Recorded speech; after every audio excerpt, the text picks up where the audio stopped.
हम उच्चतम न्यायालय और उच्च न्यायालय के बारे में पढ़ेंगे। तो उच्च न्यायालय का प्रावधान हमारे संविधान के आर्टिकल 124 में दिया गया है।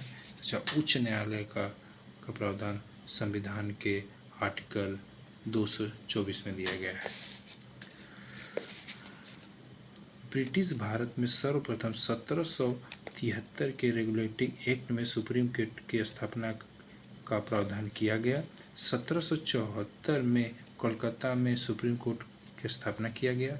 इस सुप्रीम कोर्ट में एक मुख्य न्यायाधीश एलिजा इम्पे प्लस 3 न्यायाधीश हाइड चैम्बर्स एंड लीमिस्टर थे। शॉर्टकट में SCL। 1975 के भारत शासन अधिनियम में संघीय न्यायालय की स्थापना का प्रावधान किया गया, जो व्यवहारिक रूप से 1 अप्रैल 1937 को स्थापित किया गया। 28 जनवरी 1950 को संघीय न्यायालय का नाम बदलकर सुप्रीम कोर्ट कर दिया गया, जो इस समय नई दिल्ली में है। इस सुप्रीम कोर्ट में एक मुख्य न्यायाधीश तथा 33 न्यायाधीश हैं। वर्तमान में 34 कुल। वर्तमान समय सुप्रीम कोर्ट के 50वें मुख्य न्यायाधीश चंद्रचूड़ हैं। 2024 का है करंट। आइए हाई कोर्ट के बारे में कुछ पढ़ते हैं। ब्रिटिश भारत में सर्वप्रथम 1861 में भारत शासन अधिनियम में हाई कोर्ट की स्थापना का प्रावधान किया गया। व्यवहारिक रूप से 1862 में मुंबई, कोलकाता एवं मद्रास में हाई कोर्ट की स्थापना किया गया। इलाहाबाद हाई कोर्ट की स्थापना 1866 में किया गया। इलाहाबाद हाई कोर्ट भारत तथा एशिया का सबसे बड़ा हाई कोर्ट है। भारत का सबसे छोटा हाई कोर्ट सिक्किम है। इस हाई कोर्ट में कुल 3 जज हैं। 2013 से पूर्व भारत में कुल 21 हाई कोर्ट थे। 2013 में 3 नए हाई कोर्ट की स्थापना किया गया, त्रिपुरा, मेघालय, मणिपुर। 2019 में एक नए हाई कोर्ट की स्थापना किया गया, अमरावती। वर्तमान समय में कुल 25 हाई कोर्ट भारत में हैं। आर्टिकल 124 के तहत भारत में एक सुप्रीम कोर्ट होगा। योग्यता भारत का नागरिक हो, पागल दिवालिया ना हो, लाभ के पद पर ना हो, 10 वर्ष तक वकालत किया हो, 5 वर्ष तक न्यायाधीश पद पर रहा हो, प्रेसिडेंट की नज़र में विधि विशेषज्ञ हो। नियुक्ति राष्ट्रपति करता, शपथ राष्ट्रपति दिलाता। कार्यकाल न्यूनतम निर्धारित नहीं है। पदा 65 वर्ष। 65 मतलब कि वो 10 साल भी रह सकता है, 20 साल भी रह सकता है, लेकिन अब 65 साल अगर हो गया तो वह सुप्रीम कोर्ट का जज नहीं बन सकता। वेतन 2,80,000 मुख्य न्यायाधीश को, अन्य न्यायाधीश को 2.5 लाख रुपये। त्यागपत्र राष्ट्रपति को देता है। सुप्रीम कोर्ट के न्यायाधीश को 14 दिन पूर्व सूचना देकर हटाने का प्रस्ताव संसद के किसी भी सदन में प्रस्तुत किया जा सकता है। यह प्रस्ताव संसद के दोनों सदनों में 2/3 से पारित करके न्यायाधीश को पद से हटाया जा सकता है। अर्थात सुप्रीम कोर्ट के न्यायाधीश को महाभियोग जैसी प्रक्रिया के द्वारा हटाया जा सकता है।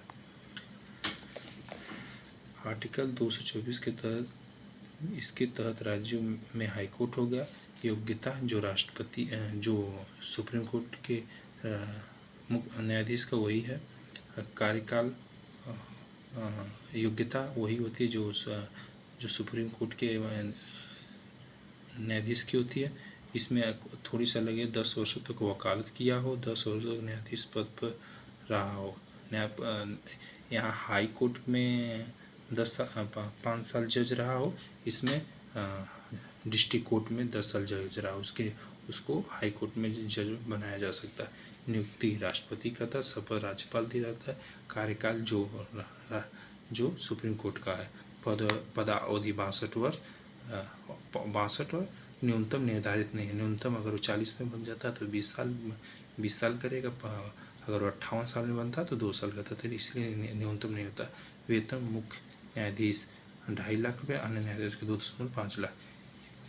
त्यागपत्र राष्ट्रपति को देता है। और सेम इसको भी हटाने का तरीका, जैसे सुप्रीम कोर्ट को न्यायाधीश को हटाया जाए, उससे इसको भी हटाया जा सकता है। यहाँ उच्चतम न्यायालय के बारे में देखें। सुप्रीम कोर्ट के प्रथम मुख्य न्यायाधीश हीरा लाल जे कानिया थे। सुप्रीम कोर्ट की पहली महिला न्यायाधीश बेगम फातिमा बीबी। सुप्रीम कोर्ट के प्रथम दलित मुख्य न्यायाधीश के जी बालकृष्णन। सुप्रीम कोर्ट के सबसे ज़्यादा समय तक मुख्य न्यायाधीश रहने वाला व्यक्ति वाई चंद्रचूड़ थे। सबसे कम समय तक सुप्रीम कोर्ट न्यायाधीश के.एन. सिंह थे। सुप्रीम कोर्ट के प्रथम मुस्लिम न्यायाधीश मोहम्मद हिदाउद्दुल्लाह थे। प्रथम कार्यवाहक राष्ट्रपति ऑफ इंडिया भी थे। इंदु मल्होत्रा एकमात्र सुप्रीम कोर्ट की महिला वकील हैं जिन्हें सुप्रीम कोर्ट का न्यायाधीश नियुक्त किया गया। हाई कोर्ट के बारे में देखेंगे। भारत में किसी हाई कोर्ट की प्रथम महिला मुख्य न्यायाधीश लीला सेठ थी, हिमाचल प्रदेश। दिल्ली हाई कोर्ट की प्रथम महिला मुख्य न्यायाधीश लीला सेठ थी। दिल्ली एंड जम्मू कश्मीर 2 केंद्र शासित राज्य है जिनका स्वयं का हाई कोर्ट है। एक केंद्र शासित प्रदेशों की बात है जिनका खुद का अपना हाई कोर्ट है, बाकी केंद्र शासित प्रदेशों का हाई कोर्ट नहीं है। आइए देख लेते हैं कि केंद्र शासित प्रदेशों का कहाँ कहाँ मामला देखा जाता है। तो यहाँ देखते हैं अंडमान निकोबार पश्चिम बंगाल के हाई कोर्ट में जाते हैं। पुडुचेरी चेन्नई के हाई कोर्ट में जाते हैं। लक्षद्वीप एक केंद्र शासित प्रदेश है, इसके केरल में जाते हैं। ये दादर नगर हवेली और दमन एवं दीव मुंबई हाई कोर्ट में जाते हैं। ये दिल्ली का अपना हाई कोर्ट है। चंडीगढ़ का अपना हाई कोर्ट है। लद्दाख राज्य के लोग जम्मू कश्मीर जाते हैं। जम्मू कश्मीर में ही रहते हैं। सुप्रीम कोर्ट के कार्य। सुप्रीम कोर्ट के प्रारंभिक कार्य आर्टिकल 131, अपीली कार्य आर्टिकल 132, परामर्श कार्य आर्टिकल 144, अन्य कार्य एवं शक्तियाँ। सुप्रीम कोर्ट के प्रथम कार्य के प्रारंभिक कार्य के अंतर्गत निम्नलिखित कार्य आते हैं। केंद्र एवं राज्य के मध्य उत्पन्न विवाद का निपटारा सुप्रीम कोर्ट करता है। केंद्र एवं एक से अधिक राज्यों के मध्य उत्पन्न विवाद का निपटारा सुप्रीम कोर्ट करता है। मौलिक अधिकारों का उल्लंघन होने पर सुप्रीम कोर्ट 5 प्रकार का रीट जारी करता है। यह सुप्रीम कोर्ट के प्रारंभिक कार्य के अंतर्गत आता है। सुप्रीम कोर्ट की रक्षा एवं प्रतिष्ठा सुप्रीम कोर्ट करता है। संविधान की व्याख्या से संबंधित उत्पन्न विवाद का निपटारा सुप्रीम कोर्ट करता है। राष्ट्रपति एवं उपराष्ट्रपति से संबंधित उत्पन्न विवाद का निपटारा सुप्रीम कोर्ट करता है।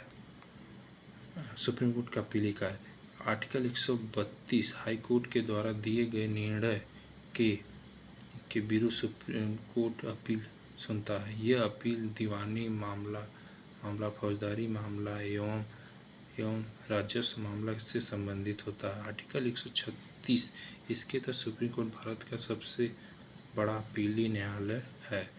परामर्शदात्री कार्य आर्टिकल 143 इसके तहत भारत का प्रेसिडेंट सुप्रीम कोर्ट से परामर्श मांग सकता है।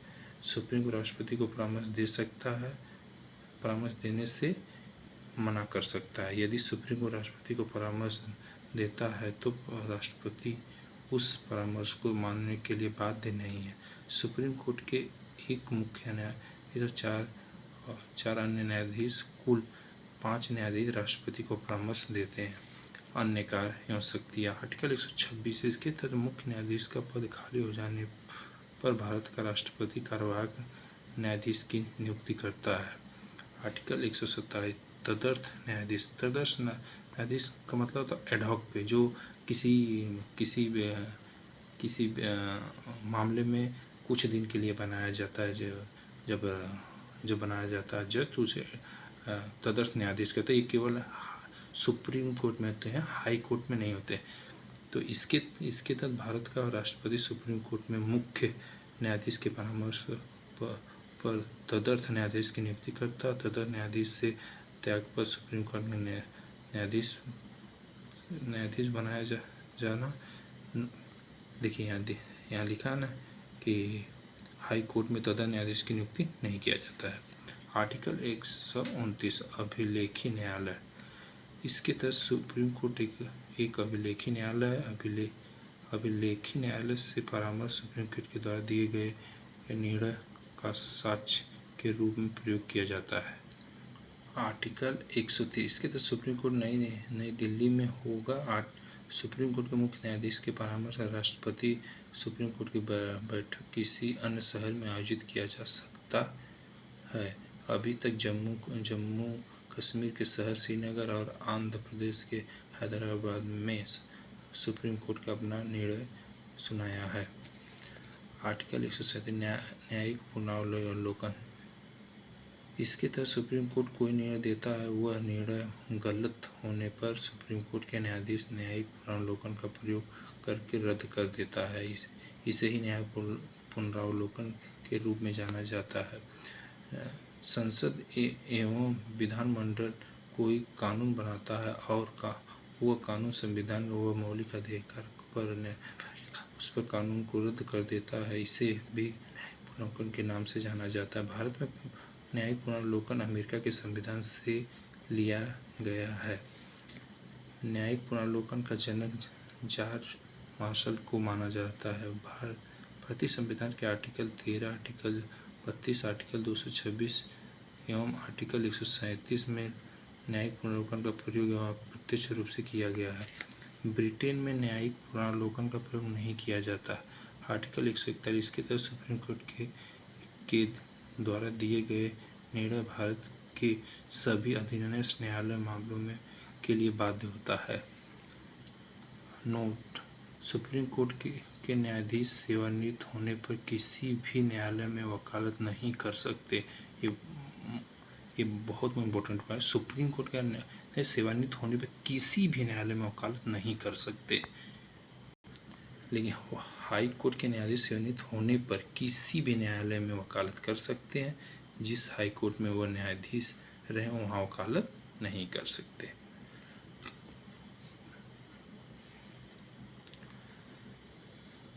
हाई कोर्ट के प्रारंभिक कार्य, अपीलीय कार्य, अधीक्षक कार्य एवं अन्य कार्य शक्तियाँ।